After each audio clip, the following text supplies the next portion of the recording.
Spray ಮಾಡ್ತೀವಿ. Spray ಜಾಸ್ತಿನೂ ಕೂಡ ಮಾಡಲ್ಲ ನೋಡಿ, ನಾರ್ಮಲ್ ಆಗಿ ಇಷ್ಟು, ಕರೆಕ್ಟಾ? ಸೊ ಈ ಥರ ನಾವು ಇದನ್ನು ಸ್ಪ್ರೇ ಮಾಡ್ತೀವಿ. ಸ್ಪ್ರೇ ಮಾಡಿದ್ಮೇಲೆ ಈ ಥರ ಅಪ್ಲಿಕೇಟರ್ ಇರುತ್ತೆ, ಟೈರ್ ಪಾಲಿಶ್ ಹಚ್ಚುವಂಥ ಅಪ್ಲಿಕೇಟರ್ಗಳು. ಇದು ನಿಮಗೆ ಸಿಗುತ್ತೆ ಅಮೆಝಾನಲ್ಲಿ, ಎಲ್ಲ ಕಡೆ ಸಿಗುತ್ತೆ. ಈ ಥರ ಅಪ್ಲಿಕೇಟರಿಂದ ನೀಟಾಗಿ ನಾವು ಈ ಥರ ಹಚ್ಕೊಂಡ್ಬರ್ತೀವಿ. ಸೊ ನೋಡ್ತಾ ಇರ್ಬೋದು ಹೇಗೆ ಹಚ್ತಾ ಇದ್ದೀನಿ ನಾನು ಅಂತ.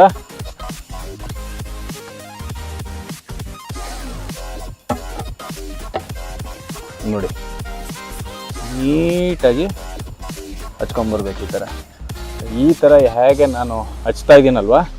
ಸೊ ಇದರಿಂದ ಏನಾಗುತ್ತೆ, ಕಂಪ್ಲೀಟಾಗಿ ನಿಮ್ಮ ಟೈರು ಬ್ಲ್ಯಾಕ್ ಆಗುತ್ತೆ, ಗ್ಲಾಸಿ ಫಿನಿಶಿಂಗ್ ಕೊಡುತ್ತೆ ನಿಮಗೆ, ಕರೆಕ್ಟಾ? ನೋಡ್ತಾ ಇರ್ಬೋದು ನೀವು.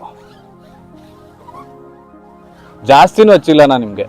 ಜಾಸ್ತಿ ಹಚ್ಚಿದ್ರೆ ತುಂಬಾ ಗಲೀಜಾಗೂ ಕಾಣುತ್ತೆ. ಸ್ವಲ್ಪನೇ ಹಚ್ಬಿಟ್ಟು ಈ ಥರ ನಾವು ನೀಟಾಗಿ ಒರೆಸ್ಕೊಂಡ್ಬಿಡ್ತೀವಿ. ಸೊ ಅಪ್ಲಿಕೇಟರ್ ಏನಕ್ಕೆ ನಾವು ಯೂಸ್ ಮಾಡ್ತೀವಿ, ಕೆಲವರೆಲ್ಲ ಈ ಸ್ಪಂಜ್ಗಳನ್ನ ಯೂಸ್ ಮಾಡ್ತಾರೆ.